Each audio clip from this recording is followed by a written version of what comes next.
to see this beautiful podcast. Yes, he did it. He did it for me. He did it for me. And we're the first naked guest too. Yeah. Hell yeah. Hell yeah, man. The first naked guest on the For Yourself podcast. Thanks for having me, Ryan. Much love, brother.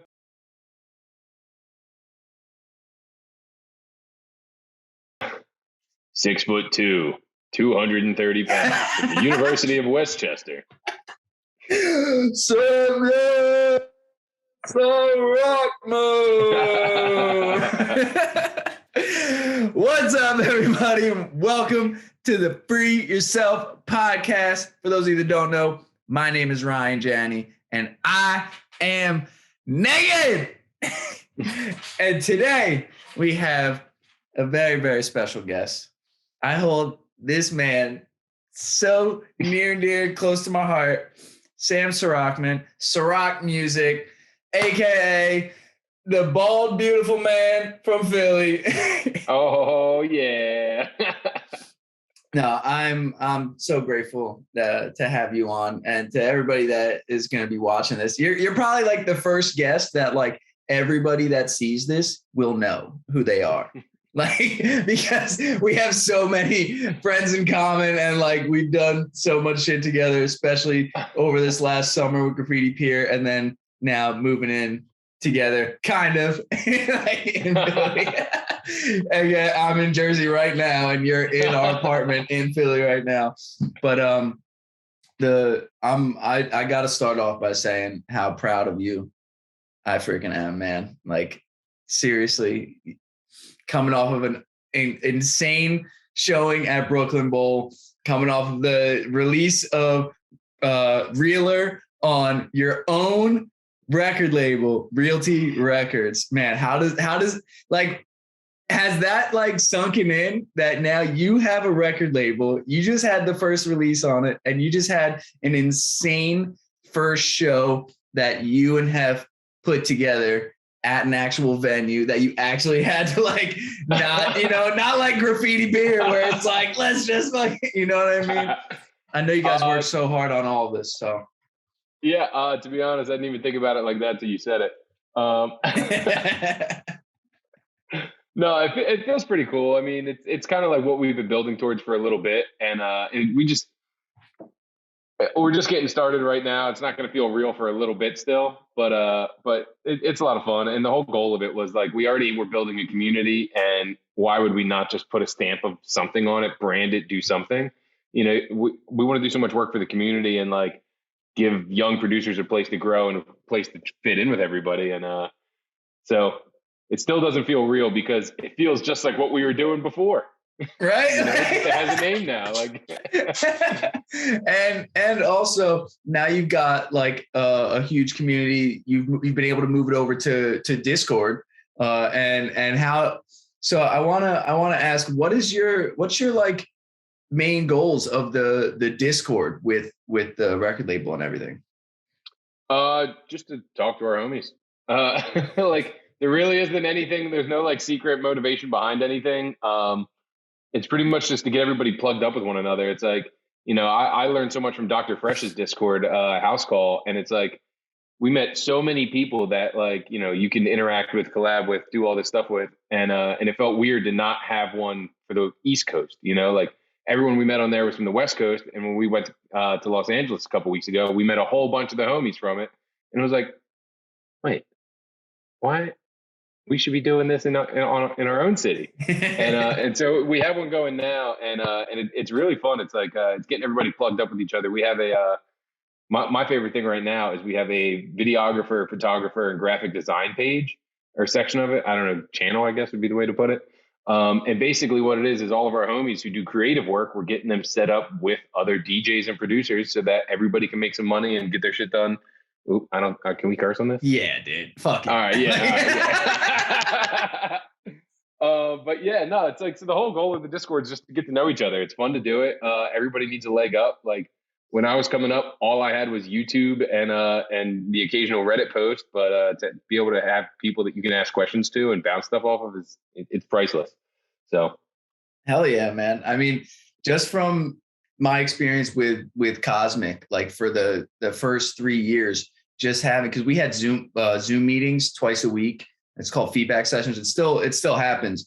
There's actually tonight, which is Wednesday night, even though it's coming out on a Monday, Wednesday nights and Sundays. And not just that, but having also the Facebook group where everyone can share sample packs and plugins and if they have connections with, creative people and people that do artwork and stuff. And then everyone was able to just like give tips and stuff. But like Discord is taking it into like the future of it, right? Because like, I mean, I don't use Facebook anymore.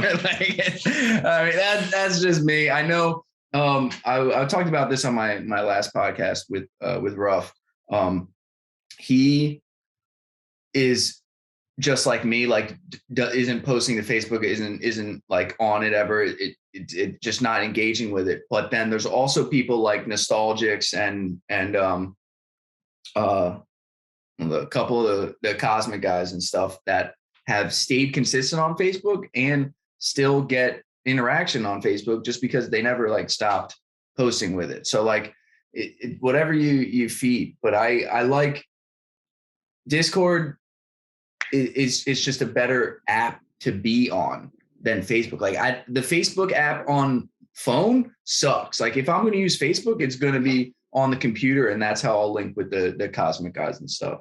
So what do you think are some of the advantages of moving it over to Discord, and why did you guys choose Discord specifically to start building that community more?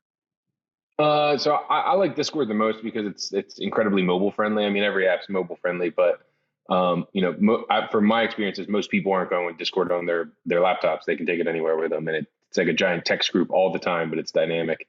And I mean, just another step further is like it's all in one. So last night, for instance, we had Ralph Drawn Visuals. Got to hit the plug. Yeah. Ralph Drawn Visuals was doing a tutorial for everybody on how to do 3D graphics with Blender and other apps like that. And beyond, so that was what we were watching. But like we had 7 or 8 people in there just shooting the shit, chatting with each other. And I mean, that's absolutely wild if you think about that. If I told you 5 years ago that you're going to be in a voice chat watching someone do 3D visuals, you'd be like, literally just 5 years ago, like that was not possible. And no. Definitely not where it's like good quality. Like, Yeah. Like and I just had my phone on speakerphone and I'm like sitting there watching him do this. And I'm like, first of all, Ralph's a wizard. So like watching him do it was just like, what the fuck? Like dude built a skeleton and he was trying to make it headbang last night for Custo. And I was like, this is going to be awesome. And then take it a step further is you can host all types of stuff on there. Like, I think we have like 25 channels in there. We have a section for shufflers. We have Whirlwind Check, where we all try and hit whirlwinds on the kendama, and there's only one person in the whole Discord who can do it. Marlon. Shout out Silver's Base at the Ave on Saturday, which is 2 days before this airs. We'll put an update on after the weekend to let you know how he did. Yeah, right. That's freaking awesome. Our son, baby boy. But yeah, if you have any interest, I'll put in the comments below on the YouTube section here tonight what the Discord invite is, and anyone can hop in. The invite will be live for 7 days. If you don't get it in 7 days, feel free to DM me and we'll get you in there. Hell yeah. I'll make sure all your links are there to all the realty stuff and to you. And cool. if you have a link tree or anything like that, we'll throw that up. Perfect. But yeah, man. And so you guys have a lot of stuff planned for Realty Records. I've heard plenty of conversations.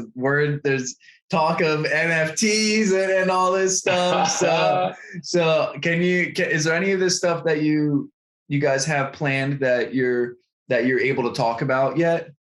Yeah. So these are mostly the outlines of it. And even though I kind of was the one who came up with the idea for the NFT stuff, I'm actually the least well-versed out of everybody on the team.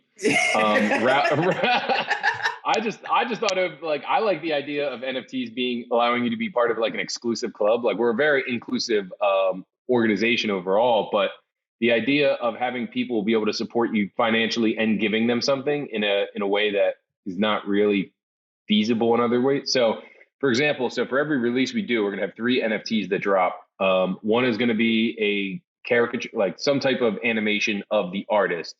And that will allow for you to own 10% of the royalties. So you get to own part of your favorite song. If we're so lucky to have your favorite song. Another one is just the classic Realty Records rotating logo. And so those ones are, different color schemes to fit different vibes. And with those, you get access to certain things such as sample packs that me and Hef make, as well as like unreleased edits, remixes, originals, things like that, things that might never hit the internet, but you'll be able to have them to play out. So that one probably is more applicable for producers, which, we are a record label. We would like producers to be involved in our community. So, for like $50, you get access to a whole bunch of crazy stuff for the entirety of it. And then the last one is, so we're still kind of up in the air with how exactly we want this one to go, because we don't know if it should be everything or free all the time. But the last one is going to be more fan centric, where, for example, if you get this NFT, you're going to be entered into lotteries for free merch, free shows, VIP experiences. Basically, you get to come hang out with us for a whole show, which, hopefully you don't say no to. You're going to have to hang out with us for a couple hours. But yeah, so the whole idea behind the NFT portion of it is that Ralph is an amazing artist, and he's, can't be doing this without him. And the fact that we can showcase him and also generate exclusive content for people that wish to get it, and generate revenue for the artist rather than relying on streams.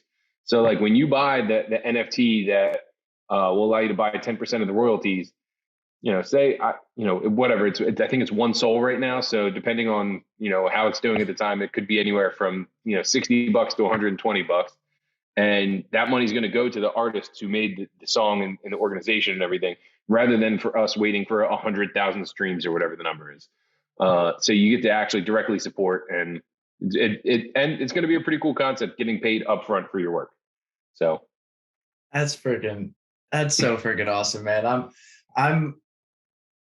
I'm like I said to be like, I'm so freaking proud of you guys. Like you guys I've heard these talks and like little snippets here and there about what you and Hef are putting together with this, and to hear like it all come together and this idea of like because most people are like, let's put in NFTs just so we can make more money, so we can take advantage of this term of this or what's it called?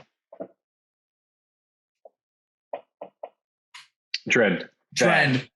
Fat, exactly. But you guys are actually making it so it's forming the community even more, like bringing it full circle, and they're getting access to so much more stuff now. So like that it's just such a cool concept that you guys have come up with. And I mean, Realty Records for a house music label.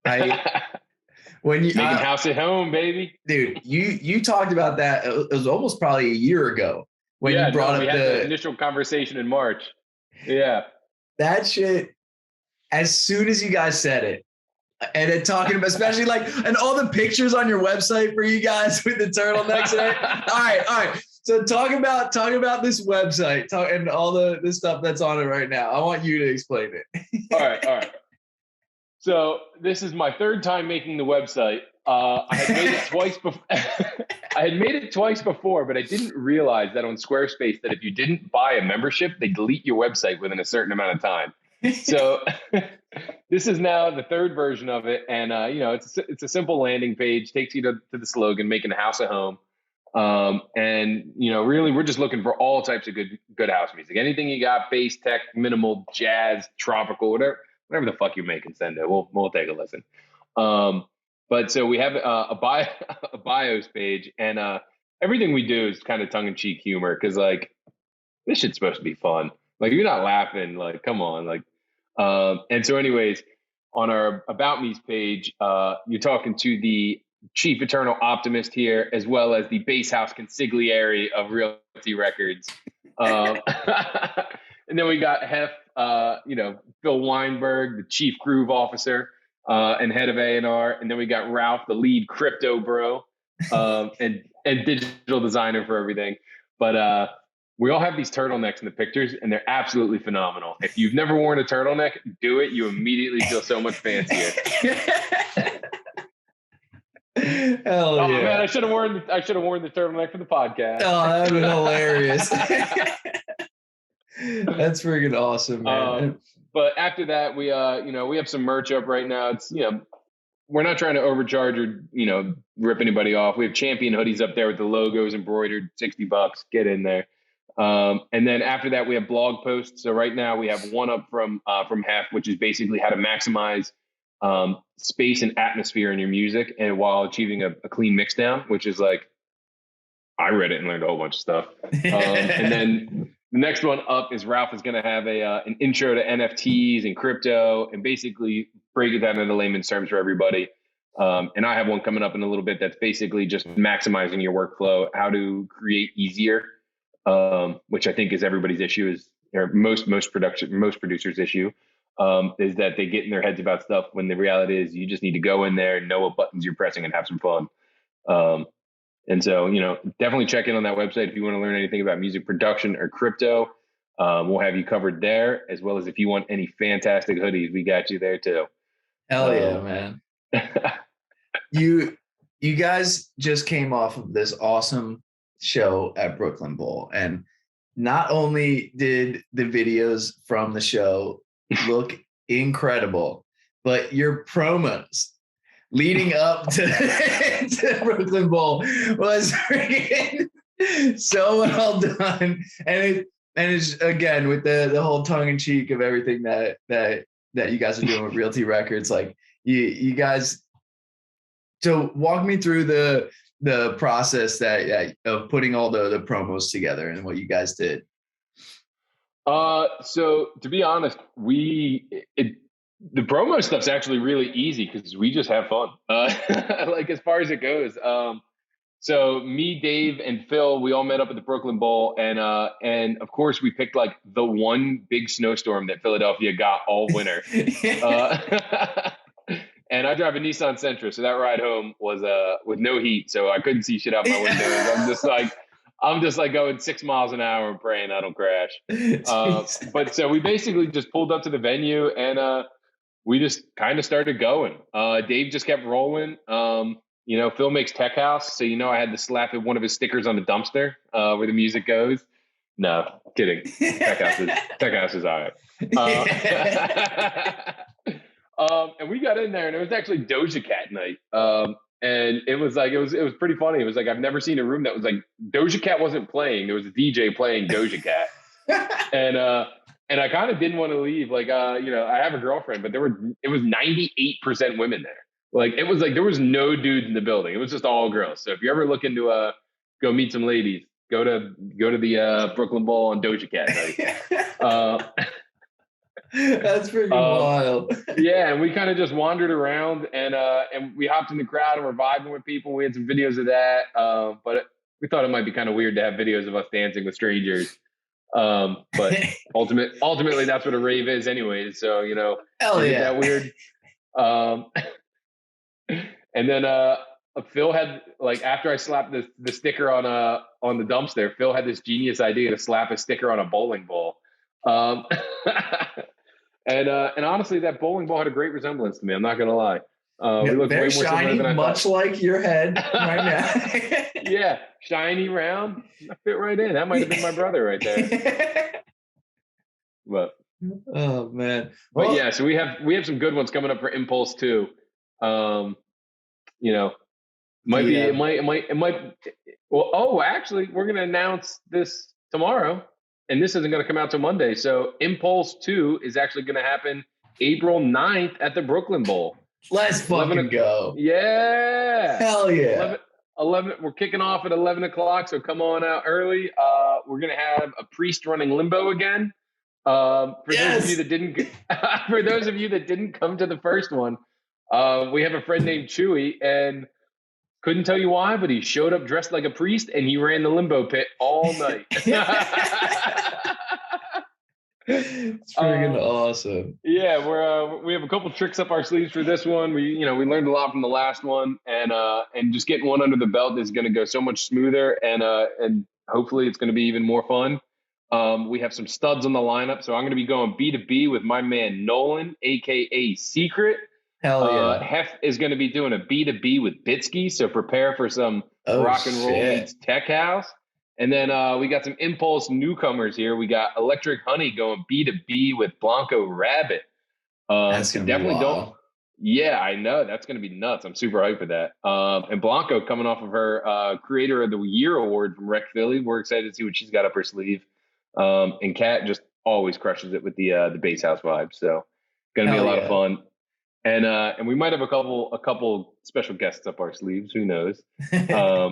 We're still a little bit out, but no, this next round of promo I think is going to be even funnier. We had a couple ideas. We're actually planning this one, not just showing up and doing it, but I think we have some really good ones up our sleeves for this one if they pan out. But yeah, for anybody that wasn't there, walk us through the event and everything that takes place there. Like I know we got the limbo, I know we got house music, and it's at a bowling alley. Kind of. So it's at a bowling alley, but it's not just a bowling alley. So when you walk into the Brooklyn Bowl, it's I don't even remember what street that's on. It's right next to the Fillmore in Philadelphia, right across from Goose Island. But so you walk in and they have 20 bowling lanes right there on the first floor, a little bar and everything.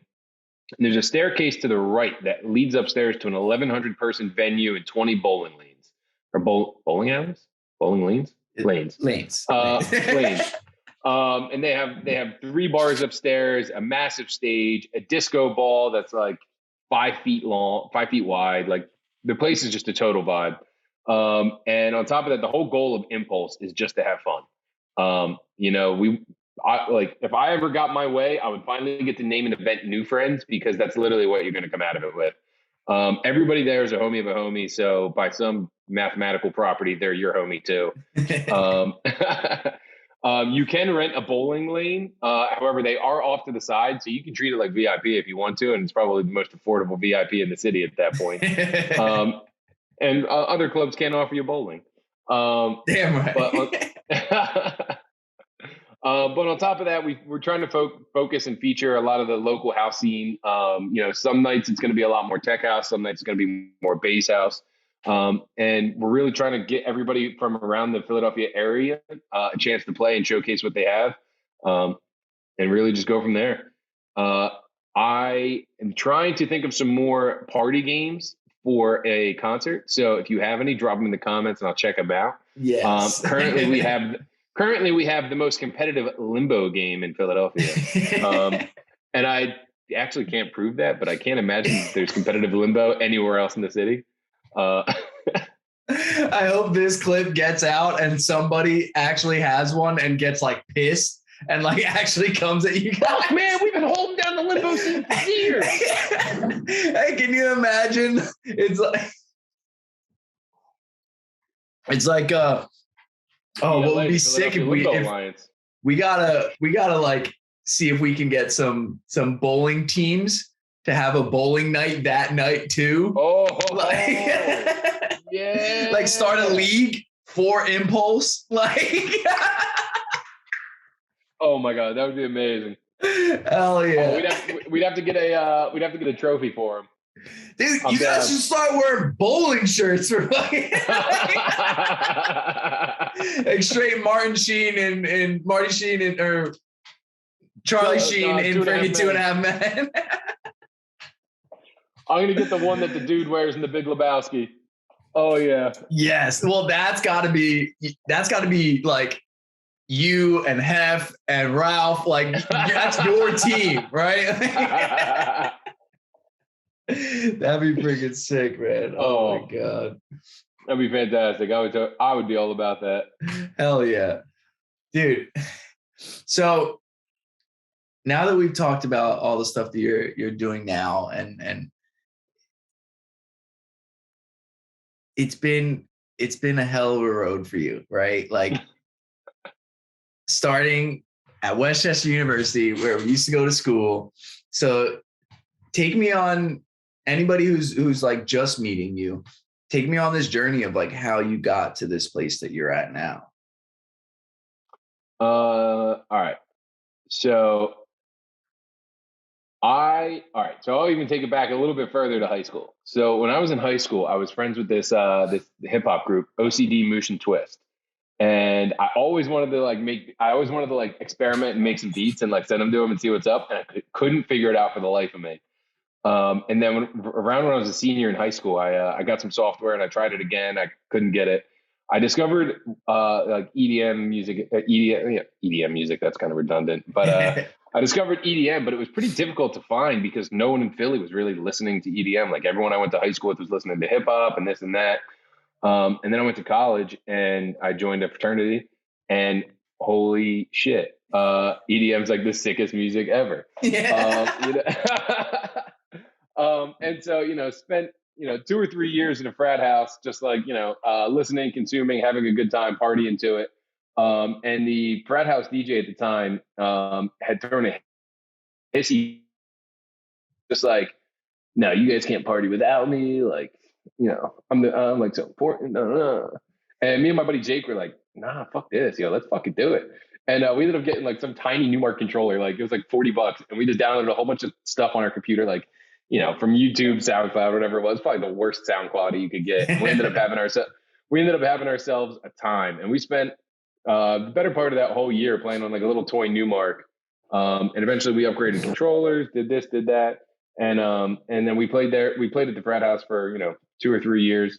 I started playing bar gigs in Westchester, and I moved to the city and was pretty much ready to be done DJing in general. Like it wasn't like I wasn't producing, I wasn't doing anything. I didn't really have much to go for. And like moved to Philadelphia, you assume that everybody that DJs at a big club is very popular. And it turns out that that's not really the case. In fact, it's almost the opposite. Like most of the people who DJ at like the bottle service clubs around the city are just like popular. I mean, they're popular people, but they're not popular DJs. And I'd gone to Noto a few times, and Moses Cruz reached out to me, and I think you know what? I went to Noto a couple times, and a friend of mine actually got booked to play there. And he would ask me to be with him, and I was like, yeah, sure. The only thing we didn't realize was neither one of us knew how to use CDJs. And, and so we went there with a controller, made a huge fool out of ourselves. And like, I think I got kicked off right around the time I played the Six Flags theme song. But we sold 100 tickets, so they loved it. They were like, when can you come back? I'm like, you just kicked me off. And I actually came back 3 weeks later for when Ryan got the headline with the remote controllers at Noto, and that was kind of where it all started back up for me again. And I played around the city for a while, played a lot of places. I was in duo for a little bit, and we played up and down the East Coast. And when we split up, I thought that was kind of the end of it, and that's now 2 years ago. Yeah, and so in the past 2 years, basically the pandemic, and then the opening and then the closing, the opening and the closing. I've just been working on music, working on the community, trying to do the best I can to do something that's productive. And as it turns out, people really like when you get them involved. So this past summer, fast forward a little bit, me, Ryan, and my friend Phil started throwing parties over at Graffiti Pier. And it's just, for those of you who aren't from Philadelphia, it's this it's this like super beautiful area, but it's like it's this old abandoned pier that, as you would imagine from the name Graffiti Pier, is covered in graffiti everywhere you look. It's super colorful and awesome. There's 2 piers, and when you go out there, you walk around, there's like people spray painting, playing music, filming videos, doing all types of stuff. And a couple of different friends of ours had been throwing smaller shows there. So the first one we did, we just showed up with a couple speakers and we rented a generator from Home Depot. And And it was a really good time. We're out there for like 10 hours. We thought that the generator wasn't going to last all day, but it turns out it doesn't take that much gas. And so we just started doing them word of mouth. We would say like maybe a week and a half in advance, hey, like we have 10 local acts and we're going to have open decks all day. Come out, come get involved. And I still think the open decks were my favorite part of the whole weekend, because seeing other people get their first opportunities ever is pretty awesome. And just seeing how excited everyone gets to be involved is an absolute blast. And we did like 6 or 7 over the summer, and they're usually like, 10, 12 hours long, starting at noon, ending at midnight. They're long days, but they're some of my favorite memories I've had from the past couple of years. And just, focusing on the community, offering them something for free, expecting nothing in return, and just doing it because it's a Saturday and it's fun to go hang outside and it's awesome to listen to music. And so really from there, it just kind of kept going. And cruising into the fall, we started getting bookings for, some shows here and there and doing this. And now we have our own party at Impulse, or we have our own party Impulse at Brooklyn Bowl. And we're not going to be stopping anytime soon till we sell out all 1,100 tickets. Damn right, man. So, dude, when you were talking about Graffiti Pier, dude, the one where it rained. Oh my God. Me and you left for 20 minutes at the worst possible time. Just because we wanted to get some drinks. As soon as we freaking go back out, it starts pouring rain. Like people that weren't there won't like understand this, but like the best comparison I can make is, like when in a movie it rains, but it's just like fire hoses shooting up and it's so much water. Like that's what it felt like. Like it instantly, like the streets we were on were flooding.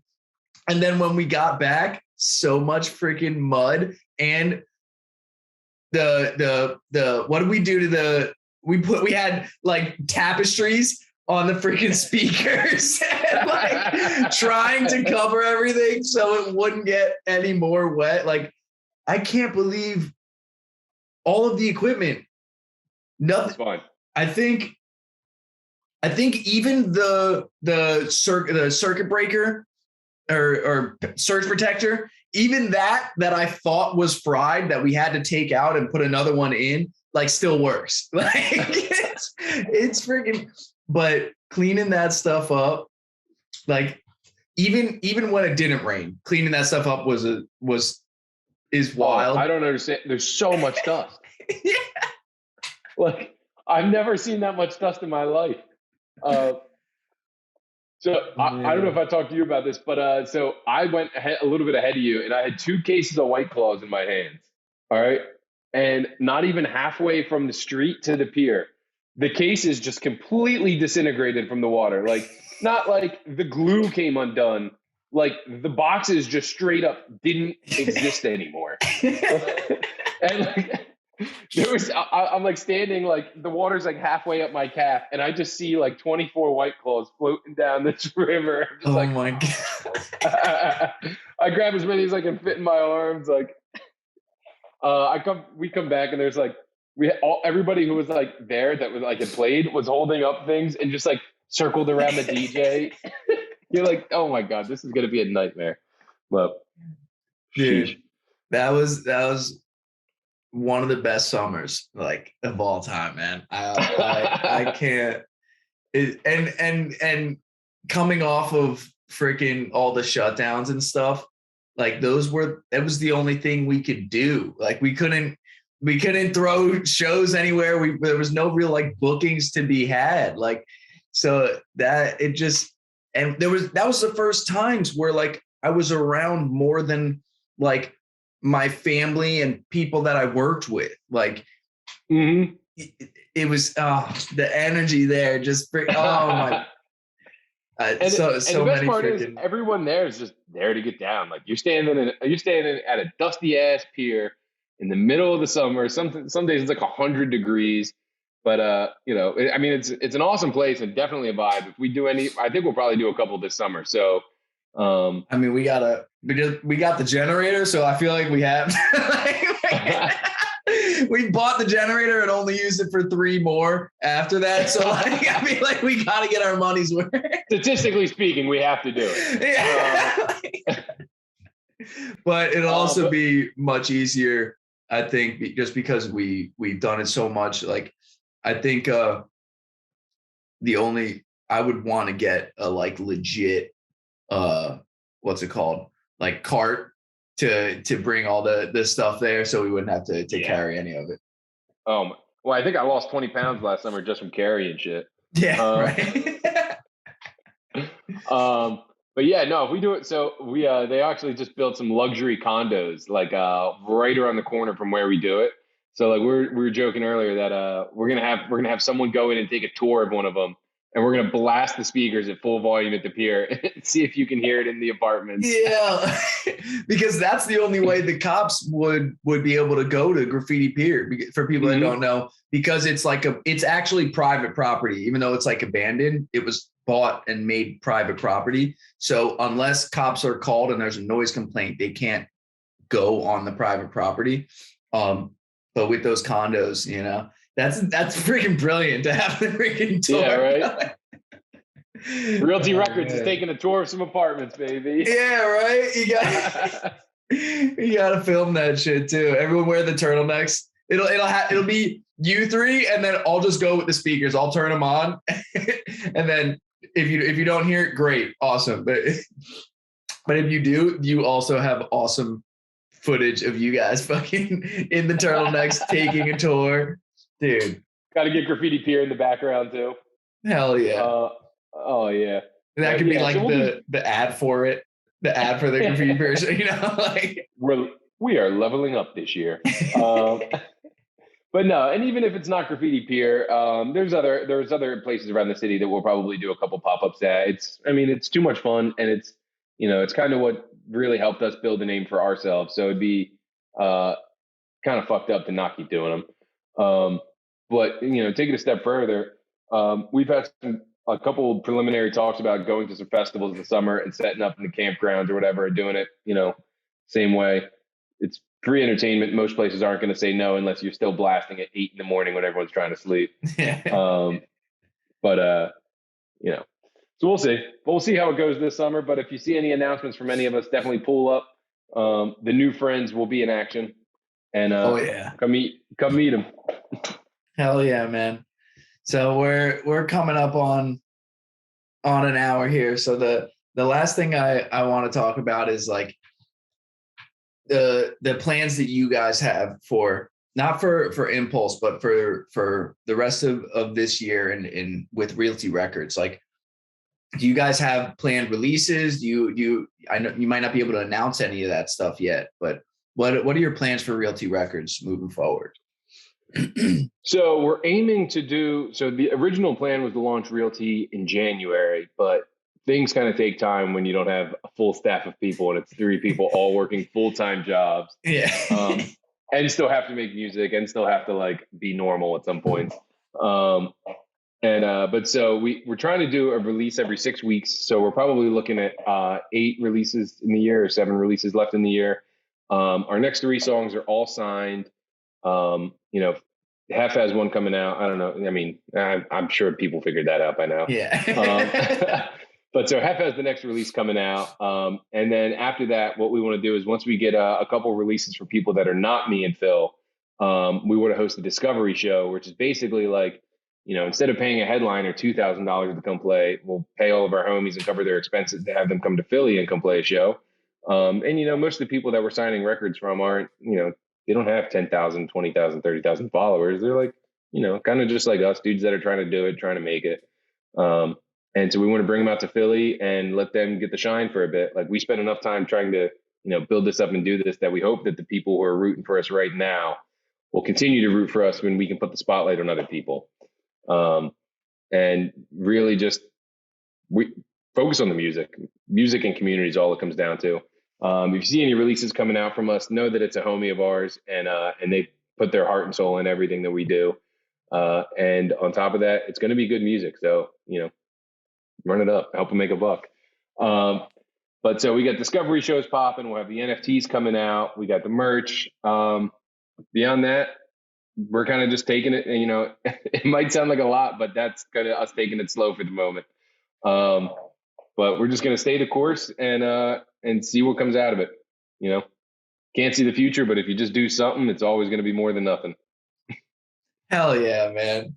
And I was hoping maybe like Monty was gonna like jump onto the little thing or something there, but did we get an appearance? There he is. Monty, I miss you. I'll see you soon. I'll see you this weekend. I love you.